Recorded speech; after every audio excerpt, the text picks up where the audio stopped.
So my dear friends, again welcome back to my channel. This is me Arsha. So ഇപ്പോൾ നിങ്ങൾ ഈ video കാണുന്നുണ്ടെങ്കിൽ മെയിനായിട്ട് നിങ്ങളുടെ ലക്ഷ്യം എന്ന് പറഞ്ഞാൽ നിങ്ങൾ ഒന്നെങ്കിൽ സ്പോർട്സ് സ്കൂളിലേക്ക് അഡ്മിഷൻ എടുക്കാൻ പോകുന്നവരായിരിക്കാം, അല്ലെങ്കിൽ 7th കഴിഞ്ഞിട്ടോ 10th കഴിഞ്ഞിട്ടോ സ്പോർട്സ് സ്കൂളിൽ പോയി പഠിക്കാൻ താല്പര്യമുള്ളവരായിരിക്കാം. മേ ബി സ്റ്റുഡൻസ് ആവാം, അല്ലെങ്കിൽ ആ സ്റ്റുഡൻസിൻ്റെ പേരൻസ് ആവാം ഇപ്പോൾ ഈ വീഡിയോ കാണുന്നത്. സോ ഞാൻ ആദ്യം തന്നെ വീഡിയോ തുടങ്ങുന്നതിന് മുമ്പ് പറയുന്നതെന്ന് വെച്ചാൽ, ഞാൻ ഈ വീഡിയോയിൽ ഷെയർ ചെയ്യുന്നത് എൻ്റെ പേഴ്സണൽ എക്സ്പീരിയൻസ് ആണ്. ഇത് ഓരോരുത്തരുടെ പെർസ്പെക്റ്റീവ് വെച്ച് ചേഞ്ച് ചെയ്യാം. കാരണം എല്ലാവരും ഞാൻ അവിടെ എക്സ്പീരിയൻസ് ചെയ്തത് എന്തായിരിക്കുമോ അതായിരിക്കില്ല അവിടെ എൻ്റെ ഫ്രണ്ട്സ് എക്സ്പീരിയൻസ് ചെയ്തത്. സോ ഞാനിപ്പോൾ ഡിഗ്രിയാണ് പഠിക്കുന്നത്. ഞാൻ +1 +2 കണ്ണൂർ സ്പോർട്സ് ഡിവിഷനിലാണ് പഠിച്ചത്. സോ ഞാൻ ഇവിടെ ഷെയർ ചെയ്യാൻ പോകുന്നത് മെയിനായിട്ട് ഞാൻ ഫോക്കസ് ചെയ്യുന്നത് കണ്ണൂർ സ്പോർട്സ് ഡിവിഷനിൽ ഞാൻ എന്താണ് എക്സ്പീരിയൻസ് ചെയ്തതെന്നുള്ളതാണ്. എൻ്റെ ഒരു ഊഹം വെച്ചിട്ട് സായിലൊക്കെ അവസ്ഥ ഏതാണ്ട് ഇതൊക്കെ തന്നെ ആയിരിക്കും. ഒട്ടുമിക്ക എല്ലാ സ്പോർട്സ് സ്കൂളിലെ അവസ്ഥ ഇത് തന്നെ ആയിരിക്കും. സോ നിങ്ങളൊരു സ്പോർട്സ് സ്കൂളിൽ പഠിക്കാൻ പോകുന്നവരാണെങ്കിൽ ഉറപ്പായിട്ട് നിങ്ങൾ ഈ വീഡിയോ മുഴുവനായിട്ട് കാണുക. കാരണം ഇതിൽ ഞാൻ മൈന്യൂട്ടായിട്ട് എല്ലാ കാര്യങ്ങളും, എൻ്റെ അവിടുത്തെ ലൈഫ് എങ്ങനെയായിരുന്നു, റൊട്ടീൻ എങ്ങനെയായിരുന്നു, ഫുഡ് എങ്ങനെയായിരുന്നു, ഹോസ്റ്റൽ എങ്ങനെയായിരുന്നു, സ്റ്റുഡൻസ് എങ്ങനെയായിരുന്നു, നിങ്ങളുടെ സ്റ്റഡീസ് എങ്ങനെയായിരുന്നു, അങ്ങനെ എല്ലാ കാര്യങ്ങളും ഞാൻ ഈ വീഡിയോയിൽ പറയുന്നുണ്ട്. സോ ഉറപ്പായിട്ട് നിങ്ങൾ ഈ വീഡിയോ അവസാനം വരെ കാണുക. സോ ആദ്യം തന്നെ ഞാൻ ഈ വീഡിയോ എടുക്കാനുള്ള റീസൺ എന്താ നിങ്ങളോട് പറയാം. എനിക്ക് 10th കഴിഞ്ഞിട്ടാണ് ഇങ്ങനെ സ്പോർട്സ് സ്കൂളിലേക്ക്, കണ്ണൂർ സ്പോർട്സ് ഡിവിഷൻ, ഇപ്പോൾ അത് കണ്ണൂർ സ്പോർട്സ് സ്കൂൾ എന്നാണ് അറിയപ്പെടുന്നത്. സോ അവിടത്തേക്ക് എനിക്ക് സെലക്ഷൻ കിട്ടിയത്. സോ അന്ന് എനിക്ക് ഒരുപാട് യൂട്യൂബിലൊക്കെ ഞാൻ സെർച്ച് ചെയ്ത് നോക്കി, അവിടുത്തെ ഏതെങ്കിലും കുട്ടികൾ റിവ്യൂസ് ഇട്ടിട്ടുണ്ടോ, അവിടുത്തെ എക്സ്പീരിയൻസ് ആരെങ്കിലും ഷെയർ ചെയ്തിട്ടുണ്ടോ എന്ന്. പക്ഷേ എനിക്ക് ഒരു വീഡിയോസ് പോലും, സത്യമായിട്ട് പറഞ്ഞിട്ട് ബി ഓണസ്റ്റ്, ഒരു വീഡിയോസ് കൂടി കണ്ടിട്ടില്ല. സോ അന്ന് എനിക്ക് ഭയങ്കര ടെൻഷനായിരുന്നു. കാരണം അവിടെ എന്താണ് സംഭവിക്കാൻ പോകുന്നത്, അവിടുത്തെ ലൈഫ് എന്താണ്, റൂൾസ് എന്താണ്, റെഗുലേഷൻ എന്താണ്, ഫുഡ്, ഹോസ്റ്റൽ, സ്റ്റുഡൻസ്, സ്റ്റഡീസ്. ഞാനാണെങ്കിൽ അത്യാവശ്യം പഠിത്തവും സ്പോർട്സും ഒരുപോലെ കൊണ്ടുപോകണമെന്ന് ആഗ്രഹിക്കുന്ന ഒരാളായിരുന്നു. സോ എൻ്റെ പഠിത്തത്തിൻ്റെ കാര്യം നടക്കുമോ അതോ സ്പോർട്സ് മാത്രമേ ഉള്ളൂ, അങ്ങനെ ഞാൻ ഭയങ്കര കൺഫ്യൂസ്ഡ് ആയിരുന്നു. സോ അങ്ങനെയുള്ള എന്നെപ്പോലെ സ്പോർട്സ് സ്കൂളിൽ പഠിക്കാൻ പോകുമ്പോൾ അവിടെ എന്താണെന്ന് അറിയാൻ വേണ്ടിയിട്ട് അത്രയ്ക്ക് ആഗ്രഹമുള്ളവർക്ക് വേണ്ടിയിട്ടാണ് മെയിനായിട്ട് ഞാൻ ഈ വീഡിയോ അപ്ലോഡ് ചെയ്യുന്നത്. സോ ഞാൻ ആദ്യം തന്നെ എനിക്ക് അവിടെ എങ്ങനെ അഡ്മിഷൻ കിട്ടി, ഞാൻ എങ്ങനെ സ്പോർട്സിലേക്ക് എത്തി, അതിലൂടെ പറഞ്ഞു തുടങ്ങി. ഓണസ്റ്റ്, ആദ്യമായിട്ട് തന്നെ ഞാൻ പറയാം, എൻ്റെ താല്പര്യപ്രകാരമല്ല ഞാൻ അവിടെ പോയി പഠിച്ചത്. ലൈക്ക് ഞാൻ പണ്ട് തൊട്ട്, ചെറിയ പ്രായം തൊട്ട് തന്നെ ഞാൻ സ്കൂളിലൊക്കെ അത്യാവശ്യം സ്പോർട്സിലൊക്കെ നല്ലതായിരുന്നു. ഡിസ്ട്രിക്റ്റിലൊക്കെ, ഞാൻ കൊല്ലം ഡിസ്ട്രിക്റ്റ് ആയിരുന്നു. സോ കൊല്ലം ഡിസ്ട്രിക്റ്റിലൊക്കെ എപ്പോഴും ഇവൻറ്റ്സിന് എനിക്ക് 1st, 2nd പ്രൈസൊക്കെ കിട്ടുമായിരുന്നു. സോ അതുകൊണ്ട് തന്നെ എൻ്റെ പേരൻസ് ഭയങ്കര ഇൻട്രസ്റ്റഡ് ആയിരുന്നു. അവർ ചിന്തിച്ചതെന്ന് വെച്ചാൽ എന്നെ സ്പോർട്സ് സ്കൂളിലൊക്കെ വിട്ട് പഠിപ്പിച്ചിട്ട് അതിനുശേഷം ഞാൻ ആ ഒരു രീതിയിൽ തന്നെ ആർമി, പോലീസ്, അങ്ങനെ ഏതെങ്കിലും ഫീൽഡിലേക്ക് പോകണം എന്നുള്ളൊരു വിഷൻ്റെ പുറത്താണ് എൻ്റെ പേരൻസ് എന്നെ അവിടേക്ക് വിടുന്നത്. സോ എനിക്ക് സെലക്ഷൻ കിട്ടുന്നതെന്ന് വെച്ചാൽ ആദ്യം തന്നെ കൊല്ലം ഡിസ്ട്രിക്റ്റിലൊരു സെലക്ഷൻ ക്യാമ്പ് വെച്ചിട്ടുണ്ടായിരുന്നു. GV രാജിലേക്കുള്ള ക്യാമ്പിന് വേണ്ടിയിട്ടാണ് ഞാൻ പോയത്. ഈ കണ്ണൂർ ഡിവിഷനെ പറ്റിയിട്ട് എൻ്റെ മനസ്സിൽ കൂടി ഞാൻ വന്നിട്ടില്ല കേട്ടോ. ഞാൻ GV രാജയ്ക്കുള്ള ക്യാമ്പ് കൊല്ലം ഡിസ്ട്രിക്റ്റിൽ വെച്ചു. അത് എല്ലാ ഡിസ്ട്രിക്റ്റിലും എല്ലാ വർഷവും കണ്ടക്ട് ചെയ്യുന്നുണ്ട്. കൊല്ലം ഡിസ്ട്രിക്റ്റിൽ വെച്ചപ്പോൾ ഞാൻ ക്യാമ്പിന് പോയി. അവിടുന്ന് ആകെ 2 കുട്ടികൾക്ക് സെലക്ഷൻ കിട്ടിയിട്ടുണ്ടായിരുന്നുള്ളൂ അത്ലറ്റിക്സിന്. അതിലൊരാൾ ഞാനായിരുന്നു. ഒരാൾ എനിക്ക് ഓട്ടത്തിന് കിട്ടി, പിന്നെ വേറൊരു കുട്ടിക്ക് ഷോർട്ട് പുട്ടിനും കിട്ടി. സോ അത് കഴിഞ്ഞിട്ട് ഞങ്ങൾക്ക് GV രാജയിൽ വെച്ചിട്ടൊരു ക്യാമ്പ് ഉണ്ടായിരുന്നു. സോ ആ GV രാജയിൽ വെച്ച് നടന്ന ക്യാമ്പിന് ഓൾമോസ്റ്റ് കേരളത്തിലെ ഫുൾ ജില്ലയിൽ നിന്നുള്ള ആൾക്കാരുണ്ടായിരുന്നു. ഇപ്പോൾ കൊല്ലം ഡിസ്ട്രിക്റ്റിലെ ക്യാമ്പിലാകെ ഡിസ്ട്രിക്റ്റിലുള്ള ആൾക്കാർ മാത്രമേ ഉണ്ടായിരുന്നുള്ളൂ. ബട്ട് GV രാജയിൽ നടന്ന ക്യാമ്പിൽ കൊല്ലം ഡിസ്ട്രിക്റ്റിലെ ഫുൾ ആൾക്കാരും, കൊല്ലമല്ല സോറി, നമ്മുടെ സ്റ്റേറ്റ്, കേരള സ്റ്റേറ്റിലെ ഫുൾ ആൾക്കാരുണ്ടായിരുന്നു. സോ അവിടുത്തെ ക്യാമ്പ് അത്യാവശ്യം കുറച്ച് ടഫായിരുന്നു. ഒരു 4 ദിവസത്തെ ക്യാമ്പായിരുന്നു. അന്നായിരുന്നു ഞാൻ ആദ്യമായിട്ട് വീട്ടിൽ നിന്ന് മാറി നിൽക്കുന്നത്. സോ എനിക്ക് അതിൻ്റെ ടെൻഷനും ഫുള്ളി ഞാൻ ഭ്രാന്ത് പിടിച്ച അവസ്ഥയായിരുന്നു. ഞാൻ ഭയങ്കര പേരൻ്റ് ഇല്ലാണ്ട് പറ്റില്ല എന്നുള്ളൊരിതാണ്.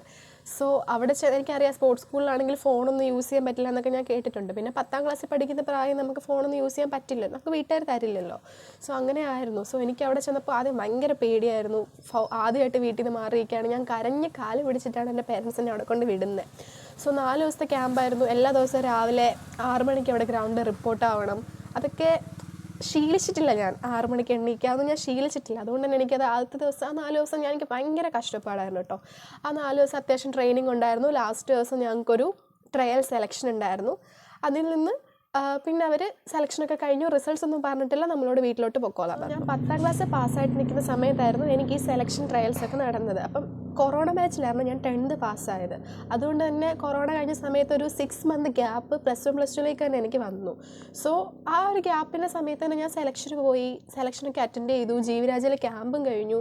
എന്നിട്ടും ഇവർ റിസൾട്ട് അറിയിക്കാമെന്ന് പറഞ്ഞല്ലാണ്ട് റിസൾട്ടൊന്നും വരുന്നില്ല. 2-3 മാസമായിട്ട് വന്നില്ല. അപ്പോഴത്തേന് +1 +2 എല്ലാ സ്കൂളിലും അഡ്മിഷനൊക്കെ സ്റ്റാർട്ട് ചെയ്തു.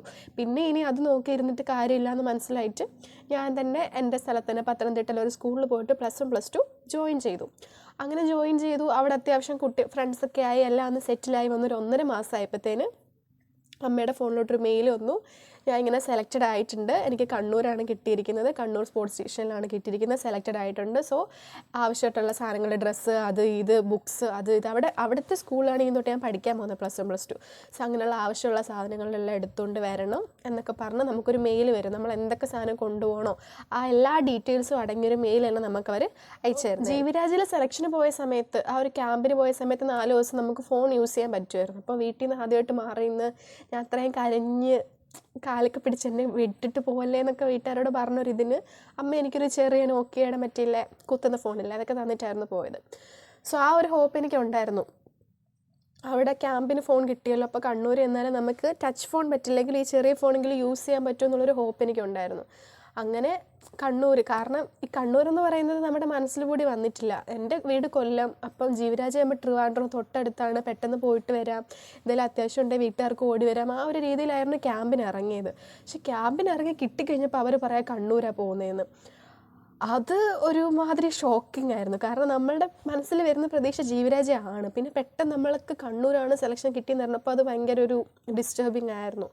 പിന്നെ വീട്ടുകാരെന്തായാലും അധ്വാനിച്ച് കിട്ടിയതല്ലേ, ലക്കായിരിക്കും, ചിലപ്പോൾ ഇത് നിൻ്റെ ലൈഫിലൊരു ടേണിംഗ് പോയിൻ്റ് ആയിരിക്കും എന്നൊക്കെ വീട്ടുകാർക്കൊരു ഹോപ്പ് ഉണ്ടായിരുന്നു. അതിൻ്റെ പേരിൽ അവരെന്നെ അവിടെ കൊണ്ട് ജോയിൻ ആക്കി. അപ്പോൾ അവിടെ ജോയിൻ ചെയ്യാൻ ചെന്നപ്പോൾ തന്നെ അവിടുത്തെ വാർഡൻ പറഞ്ഞു ഇവിടെ ഫോൺ അലൗഡ് അല്ല, ഫോൺ യൂസ് ചെയ്യാൻ പറ്റില്ല. അപ്പം തന്നെ എൻ്റെ കയ്യിൽ നിന്ന് പോയി. അപ്പം തന്നെ ഞാൻ കരയാൻ തുടങ്ങി. കാരണം എനിക്ക് പറ്റില്ല, പേരൻസ് ഇല്ലാണ്ട് പേരൻസിനോട് സംസാരിക്കാണ്ടൊന്നും എനിക്ക് തീരെ പറ്റില്ല. അപ്പോൾ തന്നെ ഞാൻ ഭയങ്കര ടെൻസ്ഡായി. പിന്നെ എന്നെ അവിടെ കൊണ്ട് റൂമിലാക്കിയിട്ട് പേരൻസൊക്കെ പോയി. അമ്മ ഇങ്ങനെ പോകുന്നു, അമ്മയും അമ്മയുടെ സിസ്റ്ററും കൂടെ ആയിരുന്നു എന്നെ അവിടെ ചേർക്കാനായിട്ട് വന്നത്. സോ അവർ പോകുമ്പോൾ ഞാനിങ്ങനെ വല്ലാണ്ട് കരഞ്ഞ് നോക്കിയൊക്കെ നിൽക്കുമായിരുന്നു. സോ ഞാൻ ഓവറായിട്ട് പറഞ്ഞ് ലാഗാക്കുന്നില്ല. ഇപ്പം ഞാൻ മൊത്തം പറഞ്ഞ എൻ്റെ കാര്യമാണ്. ഞാൻ അവിടുത്തെ ലൈഫ് എങ്ങനെയാണെന്നുള്ളത് പറയാം. സോറി. ഓക്കെ, ഞങ്ങൾ ജോയിൻ ചെയ്ത് നെക്സ്റ്റ് ഡേ രാവിലെ ഞങ്ങൾക്ക് വർക്കൗട്ട് സെക്ഷൻ ഒന്നും ഇല്ലായിരുന്നു, ഈവനിങ് തൊട്ടാണ് തുടങ്ങിയത്. സോ അവിടുത്തെ റൂൾസ് ആൻഡ് റെഗുലേഷൻസ്, ഞാനിപ്പോൾ കണ്ണൂർ സ്പോർട്സ് ഡിവിഷനിലെ കാര്യമാണ് പറയുന്നത്. അവിടുത്തെ റൂൾസ് ആൻഡ് റെഗുലേഷൻസ് എന്ന് വെച്ചാൽ നമുക്ക് ആഴ്ചയിൽ ഒരു ദിവസം വീട്ടിൽ വിളിക്കാൻ അവർ ഫോൺ തരും. 10 മിനിറ്റാണ് അവർ സമയം പറയുന്നത്, പക്ഷെ 5 മിനിറ്റ് അവർ തരുള്ളൂ. കാരണം അവിടെ ഒരു വോൾ ക്യൂ ഉണ്ടാവും അവിടെ ഫോൺ വിളിക്കാനായിട്ട്. സോ അത്രയും പേർക്ക് ഫോൺ കൊടുക്കേണ്ടതുകൊണ്ട് 5 മിനിറ്റ് ആകുമ്പോഴത്തേനും അവർ കഴിഞ്ഞില്ല. അവർ ശരിക്കും പറഞ്ഞാൽ നമ്മൾ ടോർച്ചർ ചെയ്യുമായിരുന്നു. കാരണം അവിടെ 5th സ്റ്റാൻഡേർഡ് തൊട്ടുള്ള കുട്ടികളുണ്ട്. അപ്പോൾ ഞാൻ തന്നെ ഇങ്ങനെ ചിന്തിക്കും, ഈ ചെറിയ പ്രായത്തിലെ പേരൻസ് അവരെ എങ്ങനെ കൊണ്ടുവിടുന്നു, ആഴ്ചയിൽ ഒരു ദിവസം വീട്ടിൽ വിളിക്കാൻ പറ്റൂ, നമുക്ക് ഒരു ഫാമിലി ഫങ്ഷൻ ഒന്നിനും പങ്കെടുക്കാൻ പറ്റില്ല, ഒന്നിനും. നമ്മൾക്ക് നമ്മുടെ ഒരു സൊസൈറ്റി ആയിട്ടൊരു ബന്ധമില്ല. എൻ്റെ കണ്ണൂർ സ്പോർട്സ് സ്കൂൾ ലൈഫ് എന്ന് പറഞ്ഞാൽ ജസ്റ്റ് ലൈക്ക് ബിഗ് ബോസിൻ്റെ അകത്തെ ലൈഫായിരുന്നു. ലൈക്ക് നമുക്ക് ഫോണില്ല, സോഷ്യൽ മീഡിയ ആയിട്ടൊരു ബന്ധമില്ല, പുറം ലോകത്ത് എന്താ നടക്കുന്നതെന്ന് അറിയില്ല. നമ്മൾ ഹോസ്റ്റൽ വിട്ടാൽ ഗ്രൗണ്ടിൽ വർക്കൗട്ടിന് പോകുന്നു, ഗ്രൗണ്ട് വിട്ടാൽ പിന്നെ ഹോസ്റ്റലിൽ വരുന്നു, ക്ലാസ് ഉള്ളപ്പോൾ ക്ലാസ്സിലും പോകുന്നു. സോ അവിടുത്തെ ഷെഡ്യൂൾസ് എങ്ങനെയാണെന്ന് വെച്ചാൽ രാവിലെ ഒരു 6 മണിയാകുമ്പോഴാണ് നമുക്ക് ലൈനപ്പ് ആവേണ്ടത്. സോ രാവിലെ 6 മണിയാകുമ്പോൾ എല്ലാവരും ലൈനപ്പ് ആവണം. സോ ഞങ്ങളുടെ ബിൽഡിങ്ങിൽ അവിടെ ബാത്റൂംസും വാഷ്റൂംസും ഒക്കെ കുറവായിരുന്നു. +1 +2 ഒരു ചെറിയ ബ്ലോക്കും പഴയ ബ്ലോക്കും, ബാക്കിയുള്ള 5th തൊട്ട് 10th വരെയുള്ള കുട്ടികൾക്ക് പുതിയൊരു ബ്ലോക്കുമാണ്. സോ അതൊരു 3-4 നിലയുണ്ട്. ഞങ്ങളുടെ ബ്ലോക്ക് ഇപ്പോൾ 2 നിലയേ ഉള്ളൂ. അതുകൊണ്ട് തന്നെ ബാത്റൂംസൊക്കെ കുറവേണ്ടാണ്. ഞങ്ങൾക്ക് രാവിലെ എണ്ണിക്കണം.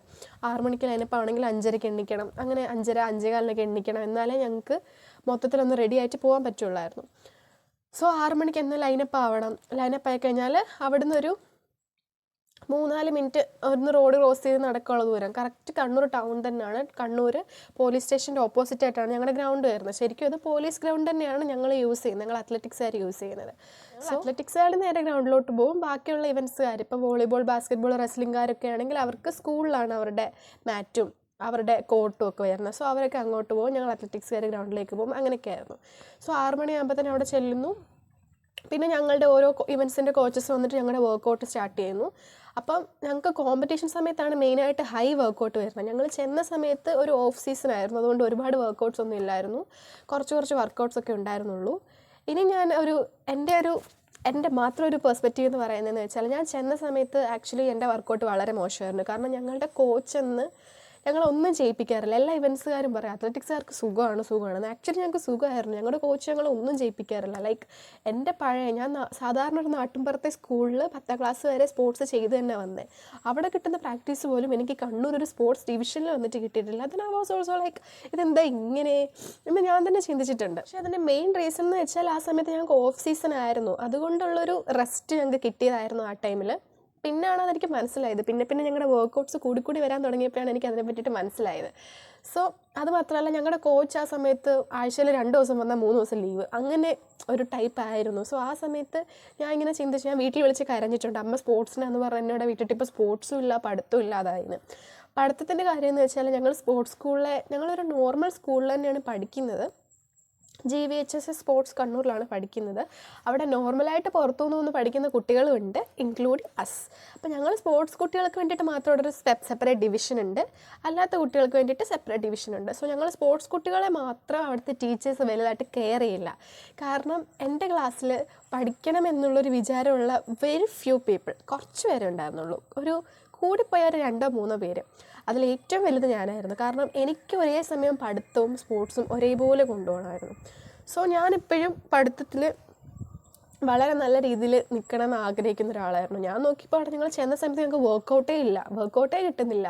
വർക്കൗട്ട് വളരെ മോശമാണ്. ദെൻ ഐ തോട്ട് അപ്പോൾ എനിക്ക് സ്റ്റഡീസിലെങ്കിലും ഹയർ പൊസിഷനിൽ എത്തണമെന്ന് ഞാൻ വിചാരിച്ചു. എന്തായാലും വീട്ടിൽ നിന്ന് മാറിയേക്കാണ്, വർക്കൗട്ടും നടക്കുന്നില്ല, ആ രീതിയിൽ എങ്ങും എത്തുമെന്ന് എനിക്ക് പ്രതീക്ഷയില്ല. അപ്പോൾ പിന്നെ സ്റ്റഡീസെങ്കിലും മുന്നോട്ട് കൊണ്ടുപോകണമെന്ന് വെച്ചാലോ, അവിടുത്തെ ടീച്ചേഴ്സ് നമ്മളെ വലിയ കാര്യമായിട്ടൊന്നും ശ്രദ്ധിക്കില്ല. കാരണം അവർക്കറിയാം നമ്മളിങ്ങനെ സ്പോർട്സ് നടത്തുന്ന പിള്ളേർ. എൻ്റെ ക്ലാസ്സിൽ ടീച്ചർ ക്ലാസ് എടുക്കുന്നുണ്ടെന്നേ ഉള്ളൂ, എല്ലാവരും ടേബിളിൽ കമന്ന് കിടന്നുറങ്ങുക, 2-3 പേരെയാണ് ശ്രദ്ധിച്ചിരിക്കുന്നവർ.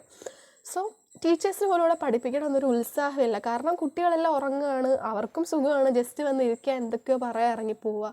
എനിക്കവിടെ പഠിപ്പിക്കുന്ന ഒന്നും മനസ്സിലാവുന്നില്ല. അവിടുത്തെ ടീച്ചേഴ്സ് നമ്മളെ കെയർ ചെയ്യില്ല. സോ ഇപ്പോൾ ഈ വീഡിയോ കാണുന്നത് പേരൻസ് ആണെങ്കിൽ, ഓരൽ സ്റ്റുഡൻസ് ആണ്, നിങ്ങൾക്ക് പഠിക്കണമെന്ന് ആഗ്രഹമുള്ളവരാണെങ്കിൽ ഞാൻ പറയാണ്, നിങ്ങൾക്ക് പഠിക്കണമെങ്കിൽ നിങ്ങൾ സ്വയം കുത്തിയിരുന്ന് രാത്രിയൊക്കെ എണ്ണീറ്റിരുന്ന് വായിച്ചെടുത്ത് പഠിക്കണം. കാരണം അവിടുത്തെ ഒരു സ്റ്റഡി പാറ്റേൺ പ്രതീക്ഷിച്ചിട്ട് ഒരു കാര്യമില്ല, നമുക്കൊന്നും മനസ്സിലാവില്ല, നമ്മളവരത്ര ശ്രദ്ധിക്കില്ല.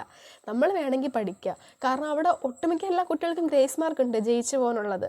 അത്യാവശ്യം എല്ലാ ഇവൻസിലും, അത്ലറ്റിക്സ് ഒഴിച്ച് എല്ലാ ഇവൻസിലുള്ള കുട്ടികൾക്കും ഗ്രേസ് മാർക്ക് ഉണ്ട്. പക്ഷേ അത്ലറ്റിക്സ് വളരെ ടൈറ്റ് ഇവൻ്റാണ്. നമുക്കതിൽ ഒരു പൊസിഷൻ എത്താൻ ഭയങ്കര പാടാണ്. 1, 2, 3 എന്നുള്ളൊരു പൊസിഷൻ എത്താൻ ഭയങ്കര പാടാണ്. കോമ്പറ്റീഷൻ വളരെ കൂടുതലാണ്. അതുകൊണ്ട് തന്നെ അത്ലറ്റിക്സിൽ നിന്ന് എനിക്ക് ഗ്രേസ് മാർക്കൊന്നും ഉണ്ടായിരുന്നില്ല. സോ ഞാൻ നല്ല പഠിച്ചിട്ട് തന്നെയാണ്, എൻ്റെ ക്ലാസ്സിൽ ഞാനായിരുന്നു റാങ്ക് 1, 91% മാർക്കോടാണ് ഞാൻ പാസ്സായത്. ആക്ച്വലി ഞാൻ പുറത്തൊരു സ്കൂളിൽ പഠിച്ചിരുന്നെങ്കിൽ എനിക്ക് ഉറപ്പായിരുന്നു എനിക്ക് അതിൽ കൂടുതൽ മാർക്ക് സ്കോർ ചെയ്യാൻ പറ്റിയാണ്. എനിക്ക് എൻ്റെ അവിടുത്തെ ഒരു സ്കൂൾ ലൈഫ്, വർക്കൗട്ട് ലൈഫിനെ പറ്റിയിട്ടൊക്കെ പറയാനുള്ളത്. ഇനിയെന്ന് വെച്ചാൽ എനിക്ക് അവിടുത്തെ ഫുഡിനെ പറ്റി ഞാൻ പറയുകയാണെങ്കിൽ, ഫുഡ് അടിപൊളിയാട്ടോ. ഞാൻ തുറന്ന് പറയാം, ഇപ്പം ഞാൻ ഡിഗ്രി പഠിക്കുന്ന ഹോസ്റ്റലിലെ ഫുഡ് വെച്ച് നോക്കുമ്പോൾ അവിടുത്തെ food is free and super. Like എന്നും രാവിലെ Horlicks, boost or milk with boiled eggs, അതിൻ്റെ കൂടെ എന്തെങ്കിലും രാവിലത്തെ ബ്രേക്ക്ഫാസ്റ്റ് ഉണ്ടാവും. ഉച്ചയ്ക്ക് എന്നും fish curry or fry or whatever ഉണ്ടാവും. എല്ലാ ദിവസവും രാത്രി beef or chicken or mutton, അതിൻ്റെ കൂടെ ഫ്രൂട്ട്സ്. എന്നും വൈകിട്ട് നമ്മൾ വർക്കൗട്ട് കഴിഞ്ഞ് വരുമ്പോൾ നമുക്ക് ജ്യൂസ് ഉണ്ടാവും. ഫ്രൂട്ട്സിൻ്റെ കൂടെ രാത്രി ഫുഡിൻ്റെ കൂടെ, രാത്രിയിലത്തെ ഫുഡായിരുന്നു ഞങ്ങളുടെ എല്ലാവരും ഫേവറേറ്റ്. കാരണം ഞങ്ങൾക്ക് ഡിന്നർ ഉണ്ടാവും, അതിൻ്റെ കൂടെ ഫ്രൂട്ട്സ് ഉണ്ടാവും, നട്ട്സ് ഉണ്ടാവും. നട്ട്സൊക്കെ ഒരു 5-6 കിട്ടും, ബട്ട് ഫുഡ് അടിപൊളിയായിരുന്നു. സോ ഇപ്പം ഞാൻ റിഗ്രറ്റ് ചെയ്യുന്നുണ്ട്, അവിടെ പോയിരുന്നെങ്കിൽ അറ്റ്ലീസ്റ്റ് ആ ഫുഡെങ്കിലും കൊള്ളായിരുന്നു. പിന്നെ ഞാൻ ഏറ്റവും കൂടുതൽ ഞാൻ ഇമോഷണലി ഡൗൺ ആയെന്ന് വെച്ചാൽ, അവിടുത്തെ കുട്ടികൾ ലൈക്ക് 5ാം ക്ലാസ് തൊട്ടേ വീട്ടിൽ നിന്ന് മാറി നിന്ന് കുട്ടികൾ. നിങ്ങളിപ്പോൾ നിങ്ങളുടെ കുട്ടികളെ സ്പോർട്സ് സ്കൂളിൽ ചേർക്കാൻ പോകുകയാണെങ്കിൽ എനിക്ക് പറയാനുള്ളത്, നിങ്ങൾ മാക്സിമം 8th അവരെ കൊണ്ട് ചേർക്കാൻ നോക്കുക. ഈ 5ാം ക്ലാസ് 6ാം ക്ലാസ് ആ ചെറിയ പ്രായത്തിൽ അവരെ കൊണ്ട് ചേർക്കാൻ നിൽക്കരുത് പ്ലീസ്. ഞാൻ കാല് പിടിച്ച് പറയാം, ഇത് കാണുന്നത് പേരൻസ് ആണെങ്കിൽ. കാരണം നമ്മുടെ കുട്ടികൾ വീട്ടിൽ നിന്ന് അത്യാവശ്യം മെച്യൂരിറ്റി എന്താണ്, മറ്റുള്ളവരെ റെസ്പെക്റ്റ് ചെയ്യുന്നത് എങ്ങനെയാണെന്നൊക്കെ പഠിക്കുന്നൊരു പ്രായമാണ് ഈ ഒരു 10, 12, 15 വയസ്സൊക്കെ വരെയൊക്കെ ഉള്ളൊരു പ്രായം. സോ ആ സമയത്തെ നമ്മൾ ഇങ്ങനെയുള്ള സ്ഥലത്തൊക്കെ, കാരണം വീട്ടിലൊക്കെ ഒരു ദിവസമേ വിളിക്കാൻ പറ്റും, ആഴ്ചയിൽ ഒരു ദിവസം 5 മിനിറ്റ് വിളിച്ചാൽ നമ്മൾ ജസ്റ്റ് അമ്മ കഴിച്ചോ കുളിച്ചോ കുടിച്ചോ ചോദിക്കുമ്പോഴത്തേന് സമയം കഴിഞ്ഞു. അപ്പോൾ നമ്മൾ ഇപ്പം എന്നെയൊക്കെ ആണെങ്കിൽ എൻ്റെ വീട്ടുകാർക്ക് എപ്പോഴും വന്ന് കാണാൻ പറ്റില്ല. കൊല്ലം ടു കണ്ണൂർ എന്നൊക്കെ പറഞ്ഞാൽ അവർക്ക് 2 ദിവസം യാത്രയുണ്ട് അങ്ങോട്ടും ഇങ്ങോട്ടും. സോ അങ്ങനെയൊക്കെയുള്ള സ്ഥിതിയിൽ നിങ്ങൾ കുട്ടികളെ ഈ ചെറിയ പ്രായത്തിൽ അവിടെ കൊണ്ട് ചേർക്കാതിരിക്കുക. മാക്സിമം നിങ്ങളൊരു 8ാം ക്ലാസ് വരെയെങ്കിലും വെയിറ്റ് ചെയ്യുക, 7th വരെ വീട്ടിൽ നിർത്തി പഠിപ്പിക്കുക. കാരണം ഈ ചെറിയ പ്രായത്തിൽ നമ്മൾ സ്പോർട്സ് സ്കൂളിൽ കൊണ്ട് അവരെ ചേർക്കുമ്പോൾ അവർക്ക് മൂത്തവരോട് എങ്ങനെ പെരുമാറണം, ഈവൻ ഇഫ് എൻ്റെ ക്ലാസ്സിലെ കുട്ടികളൊക്കെ ടീച്ചേഴ്സിനെയൊക്കെ അത്രയ്ക്കായിരുന്നു ഡിസ്റെസ്പെക്റ്റ് ചെയ്യുന്നത്. അവർക്കൊന്നും ക്ലാസ്സിൽ എങ്ങനെ ബിഹേവ് ചെയ്യണമെന്നറിയില്ല. മെയിനായിട്ട് ഈ ചെറിയ പ്രായത്തിൽ നിങ്ങൾ കുട്ടികളെ സ്പോർട്സ് സ്കൂളിൽ കൊണ്ട് ചേർക്കുകയാണെങ്കിൽ അവർ സ്റ്റഡീസിൽ ഭയങ്കര വീക്കായിരിക്കും. ഞാൻ അവരെ കുറ്റപ്പെടുത്തുന്നില്ല, കാരണം വർക്കൗട്ടിൻ്റെ സ്ട്രെസ്സും ക്ഷീണമൊക്കെ കാരണം നമ്മൾ തന്നെ ക്ഷീണം കൊണ്ട് ഉറങ്ങിപ്പോവും. പിന്നെ അതുമാത്രമല്ല, ആ ചെറിയ പ്രായത്തിലെ വീട്ടിൽ നിന്ന് മാറി വയ്ക്കുമ്പോൾ അവിടെ നിന്ന് കിട്ടേണ്ട കുറച്ച് ബേസിക് എത്തിക്കേറ്റ്സും മാനറിസംസും ഒക്കെ ഉണ്ടല്ലോ, അതൊന്നും കുട്ടികൾക്ക് കിട്ടൂല. ലൈക്ക് അവിടെയുള്ള കുട്ടികളുടെ കൂടെ നടന്ന് വെറും ഉഴപ്പാവും, സ്വഭാവം വെറും തരികിടയാവും. ടീച്ചേഴ്സിനെ പോയിട്ട് മുതിർന്നവരെയോ ആരെയും റെസ്പെക്റ്റ് ചെയ്യാന്ന് പറയുന്നൊരു സംഭവം അവിടെയുള്ള കുട്ടികൾക്ക് അറിയില്ല. അത് ഞാൻ ഒരുപാട് ഫേസ് ചെയ്തിട്ടുണ്ട്. എൻ്റെ ഒരു സ്വഭാവം എന്ന് വെച്ചാൽ I M A kind of green people. ഒരു ലൈക്ക് ഞാനൊരു പീപ്പിൾ പ്ലീസിങ് ടൈപ്പിൽ വരുന്ന ഒരാളാണ്. അതായത് എല്ലാവരോടും അയ്യോ പാവം ആ ഒരു അയ്യോ പാവി ടൈപ്പാണ് ഞാൻ. സോ എൻ്റെ ഒരു സ്വഭാവം വെച്ചിട്ട് എനിക്കവിടെ സർവൈവ് ചെയ്യാൻ ഭയങ്കര പാടായിരുന്നു. അതായത് ഭയങ്കര പാവം കുട്ടികൾ ഒരിക്കലും അവിടെ പോകാൻ പാടില്ല, നമ്മൾ പെട്ടുപോകും. ഞാനിങ്ങനെ കൂടുതലും പഠിത്തത്തിൽ കോൺസെൻട്രേറ്റ് ചെയ്യുന്നതുകൊണ്ട് തന്നെ അവിടുത്തെ കുട്ടികൾക്ക് എന്നോട് വലിയ ഇതില്ല, അവൾ വലിയ ബുജ്ജി, അങ്ങനെ ഒരു പുച്ഛം മാത്രമായിരുന്നു എന്നോട് വലിയ പഠിപ്പിച്ചിട്ട് വന്നേക്കുന്നത്. അങ്ങനെയുള്ളൊരു പുച്ഛം കാര്യത്തിൽ മാത്രമേ എല്ലാവരും എന്നെ നോക്കിയിട്ടുള്ളൂ. മെയിനായിട്ട് ഞാൻ ടു ബി ഓണസ്റ്റ് അവിടുത്തെ ഒരു 70% കുട്ടികൾക്ക് എന്നെ ഇഷ്ടമല്ലായിരുന്നു. ഞാൻ ആർക്കും ഒരു ദോഷവും ചെയ്തിട്ടില്ല, ഒന്നും ചെയ്തിട്ടില്ല. ഞാൻ എപ്പോഴും ചെയ്യുന്നതെന്ന് വെച്ചാൽ ഞാൻ ഭയങ്കര ഐസൊലേറ്റഡ് ലൈഫായിരുന്നു അവിടെ. ഞാൻ പുറത്താരോട് സംസാരിക്കില്ല. ജസ്റ്റ് എൻ്റെ റൂംമേറ്റ്സ് ഒരു 5-6 പേരോട് മാത്രമേ ഞാൻ സംസാരിക്കൂ. ഞാൻ എപ്പോഴും ബുക്കും തുറന്ന് അവിടെ ഇരിക്കും. കാരണം എനിക്ക് അവിടുത്തെ കുട്ടികളുടെ ഒരു സ്വഭാവം വെച്ചിട്ട് അവരായിട്ട് കോപ്പറേറ്റ് ചെയ്തു പോകാൻ എനിക്ക് പറ്റില്ല. കാരണം അവരെന്നൊക്കെ പറഞ്ഞാൽ ഞാൻ പറഞ്ഞ പോലെ ബേസിക് എത്തിക്കേറ്റ്സും മാനറിസം എന്താണെന്ന് പോലും അറിയാത്ത കുട്ടികളാണ്. അതാണ് ഞാൻ പറയുന്നത്, നമ്മൾക്ക് കുട്ടികളെ ഇങ്ങനെ സ്പോർട്സ് സ്കൂളിലൊക്കെ വിട്ട് പഠിപ്പിക്കാൻ എന്തെങ്കിലും ഉദ്ദേശം ഉണ്ടെങ്കിൽ ദയവ് ഇതൊരു 8ാം ക്ലാസ് വരെ, അറ്റ്ലീസ്റ്റ് 10ാം ക്ലാസ് വരെ വെയിറ്റ് ചെയ്യാൻ പറ്റും, അത്രയും നല്ലത്. +1 +2 വിട്ടാൽ മതി. 8ാം ക്ലാസ് വരെ നിങ്ങളൊന്ന് വെയിറ്റ് ചെയ്യുക. കാരണം ആ ചെറിയ പ്രായത്തിൽ നമ്മൾ വീട്ടിൽ നിന്നവരെ മാറ്റി നിർത്തിയാൽ അവരുടെ മൈൻഡ്സും തോട്ടും ഒക്കെ എവിടം വരെ എത്തുമെന്ന് നമുക്ക് പറയാൻ പറ്റില്ല. സോ ഇതൊക്കെ തന്നെയാണ് എനിക്ക് എൻ്റെ സ്പോർട്സ് സ്കൂളിലെ ലൈഫ് എന്ന് പറയുന്നത്. പിന്നെ എനിക്കെല്ലാം അങ്ങോട്ട് ഓർമ്മ വരുന്നില്ല. നിങ്ങൾക്കിപ്പോൾ എന്തെങ്കിലും ഡൗട്ട്സോ കാര്യങ്ങളോ ഉണ്ടെങ്കിലോ, അല്ലെങ്കിൽ എന്തെങ്കിലും ഒരു ടോപ്പിക്കിനെ പറ്റിയിട്ട് അവിടുത്തെ സ്റ്റഡീസോ അവിടുത്തെ ടീച്ചിങ്ങോ അവിടുത്തെ വർക്കൗട്ട്സോ അല്ലെങ്കിൽ ഓരോ ഇവൻസിൻ്റെ വർക്കൗട്ട്സ് എങ്ങനെയാണ്, അങ്ങനെ എന്തെങ്കിലും സ്പെസിഫൈഡ് ഡൗട്ട് ഉണ്ടെങ്കിൽ അത്ലറ്റിക്സിൻ്റെ കാര്യമാണെങ്കിൽ കംപ്ലീറ്റ്ലി ഞാൻ പറഞ്ഞുതരാം. ബാക്കിയുള്ള ഇവൻസിൻ്റെ കാര്യമൊക്കെ ആണെങ്കിൽ എനിക്ക് അറിയാവുന്ന പോലൊക്കെ ഞാൻ പറഞ്ഞുതരാം. അവിടെ ഇപ്പോൾ ഒരുപാട് ഇവൻസ് ഉണ്ട്, ടൈക്കോണ്ടോ, ബാസ്കറ്റ്ബോൾ, ബോക്സിങ്, റെസ്ലിംഗ്, ഒരുപാടുണ്ട്. സോ നിങ്ങൾക്ക് എന്ത് ഡൗട്ട്സ് ഉണ്ടല്ലോ എന്നോട് ചോദിക്കാം. സോ ഇതാണ് എൻ്റെ അവിടുത്തെ സ്പോർട്സ് സ്കൂളിലെ ലൈഫ് എന്ന് പറയുന്നത്. സോ കാര്യങ്ങൾ ഞാൻ പറഞ്ഞു. പിന്നെ എനിക്ക് ഒരു കാര്യം കൂടെ സ്പെസിഫൈ ചെയ്ത് പറയാനുള്ളതെന്ന് വെച്ചാൽ ലൈക്ക് മിന്നുന്നതെന്തും പൊന്നില്ല എന്ന് കേട്ടിട്ടില്ലേ, അതുപോലെയാണ് അവിടുത്തെ ഒരു ലൈഫ് എന്ന് പറയുന്നത്. നമ്മൾ ആദ്യം അവിടെ ചെല്ലുമ്പോൾ നമ്മൾക്കൊരു ഗ്രൂപ്പ് ഓഫ് ഫ്രണ്ട്സ് ഉണ്ടാവും, എന്തും പറഞ്ഞ് അവരാണ് നമ്മുടെ എല്ലാം എന്നും പറഞ്ഞ് നമ്മൾ അവരോടൊപ്പം നിൽക്കാൻ പാടില്ല. കാരണം അവരൊക്കെ പണ്ട് തൊട്ടേ അവിടെ പഠിച്ചു വന്നവരായിരിക്കും. പ്രത്യേകിച്ച് നിങ്ങൾ +1 +2 അവിടെ പോകുന്നതെങ്കിൽ. സോ എല്ലാം ഒരു 1 month or 2 months സമയമെടുത്ത് എല്ലാ ഗ്യാങ് ഫ്രണ്ട്സിനെ നോക്കി മനസ്സിലാക്കി നമ്മളുടെ സ്വഭാവത്തിന് സ്യൂട്ടായിട്ടുള്ള ഗ്യാങ് ഏതാണെന്ന് മനസ്സിലായിട്ട് മാത്രം ആ ഒരു ഗ്യാങ്ങിലേക്ക് ചെന്ന് പെടാൻ ശ്രമിക്കാം. അല്ലെങ്കിൽ അവർ നമ്മളെ യൂസ് ചെയ്യും അവരുടെ കാര്യങ്ങൾക്ക് വേണ്ടിയിട്ട്. എനിക്ക് ഒരുപാട് എക്സ്പീരിയൻസ് ഉള്ളതുകൊണ്ടാണ് ഞാൻ പറയുന്നത്. സോ നിങ്ങൾക്കിനി വേറെ എന്തെങ്കിലും ഡൗട്ട്സ് ഉണ്ടെങ്കിൽ ചോദിക്കാം. സോ എൻ്റെ ഒരു അഭിപ്രായം വെച്ചിട്ട് ഓവറോൾ എല്ലാ സ്പോർട്സ് സ്കൂളിലും ഇത് തന്നെയാണ്. രാവിലെ ഞങ്ങളുടെ വർക്കൗട്ട് സെക്ഷൻ സ്റ്റാർട്ട് ചെയ്യുന്നത് 6 to ഓൾമോസ്റ്റ് 7.5 അല്ലെങ്കിൽ 8 വരെ. രാവിലെ വലിയ വർക്കൗട്ട്സ് തരാറില്ല, കോമ്പറ്റീഷൻ സമയത്ത് ഉണ്ടാവും. 6 to 8 വരെ ഉണ്ടാവും. അത് കഴിഞ്ഞിട്ട് നേരെ വന്നിട്ട് അതൊരു വലിയ ഹ്യൂജ് റഷാണ് കേട്ടോ. നേരെ വന്നിട്ട് ഞങ്ങൾ +1 +2 ആയതുകൊണ്ട് തന്നെ 9 മണിക്ക് സ്കൂളിൽ റിപ്പോർട്ട് ചെയ്യണം, സ്കൂളിൽ എത്തണം. സോ പെട്ടെന്ന് വന്നിട്ട് ഞങ്ങളുടെ ഫ്ലോറിൽ ബാത്റൂംസ് കുറവാണ്. അപ്പോൾ പെട്ടെന്ന് വന്ന് കുളിച്ച് ഡ്രസ്സ് അലക്കി കുളിച്ച് പോകുന്നത് ഞങ്ങൾക്ക് ഭയങ്കര പാടായിരുന്നു. സ്കൂളിൽ പോകുന്നു, തിരിച്ച് ഞങ്ങൾക്ക് 2:30 വരെയാണ് ക്ലാസ് ഉച്ചയ്ക്ക്. അപ്പോൾ ഉച്ചയ്ക്ക് 2:30 വരെ ക്ലാസ് ഉണ്ടാവും. സോ ആ സമയമാകുമ്പോഴത്തേനും നമ്മൾ ഹോസ്റ്റലിൽ വന്നിട്ട് ഫുഡ് കഴിച്ച് നേരെ കിടന്നൊരു അരമണിക്കൂറെല്ലാം ഉറങ്ങാൻ കിട്ടി. അത്ര ക്ഷീണം ഉണ്ടാകും നമുക്ക്. 1/2 മണിക്കൂർ കിടന്ന് ഉറങ്ങിയിട്ട് പിന്നെ ഒരു 4 മണിയാകുമ്പോഴത്തേനും അടുത്ത സെക്ഷൻ വർക്കൗട്ട് സ്റ്റാർട്ട് ചെയ്യും. അത് ഓരോ ഇവൻസിനും കോച്ചസ് പറയുന്ന പോലെയാണ്. ചില ഇവൻസുകാർക്ക്, ഇപ്പോൾ വോളിബോൾക്കാർക്കൊക്കെ ഞങ്ങളുള്ള സമയത്ത് 3:30 വർക്കൗട്ട് സ്റ്റാർട്ട് ചെയ്യായിരുന്നു. ഞങ്ങൾക്കൊരു 4 മണി 4:15 ആ ഒരു സമയത്തായിരുന്നു ലൈനപ്പ്. കാരണം അത്ലറ്റിക്സ് ആയതുകൊണ്ട് ഗ്രൗണ്ടിൽ ഭയങ്കര വെയിലായിരിക്കും നമ്മൾ നേരത്തെ പോയി കഴിഞ്ഞാൽ, അതുകൊണ്ട്. സോ അത് കഴിഞ്ഞിട്ട് നമ്മുടെ വർക്കൗട്ട് സ്റ്റാർട്ട് ചെയ്യും, ഗ്രൗണ്ടിൽ ചെല്ലും. അത് കഴിഞ്ഞിട്ട് നമ്മുടെ workout section depends on the coaches, അല്ലെങ്കിൽ നമ്മുടെ വർക്കൗട്ട് തീരുന്ന അനുസരിച്ചിരിക്കും. ചില ദിവസങ്ങൾ 7 മണി വരെ പോകും, ചില ദിവസം 7:30, ചില ദിവസം 8 മണിയാവാം. അത് കഴിഞ്ഞിട്ട് പിന്നെ ഹോസ്റ്റലിൽ വരുന്നു, കുളിക്കുന്നു, അലക്കുന്നു, ഫുഡ് കഴിക്കുന്നു. രാത്രി ഫുഡൊക്കെ കഴിച്ച് നമ്മളൊന്ന് ഫ്രീ ആകുമ്പോൾ തന്നെ ഒരു 9 മണിയാവും. പിന്നെ 1 മണിക്കൂറുണ്ട്. ആ സമയത്ത് നമുക്ക് പഠിക്കാൻ പറ്റിയാൽ പറ്റി, ഇല്ല. 10 മണിയാകുമ്പോൾ പിന്നെ അവിടെ ഫുൾ സൈലൻസ് ആയിരിക്കണം എന്നാണ് പറയുന്നത്.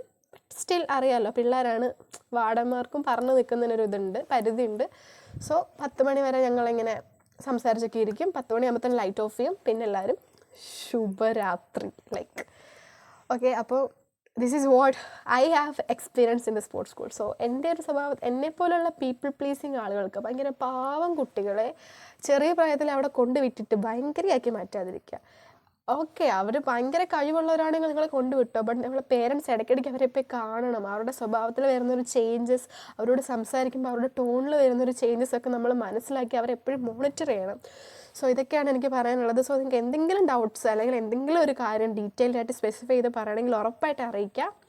So this is me Arsha. Stay tune. Bye bye.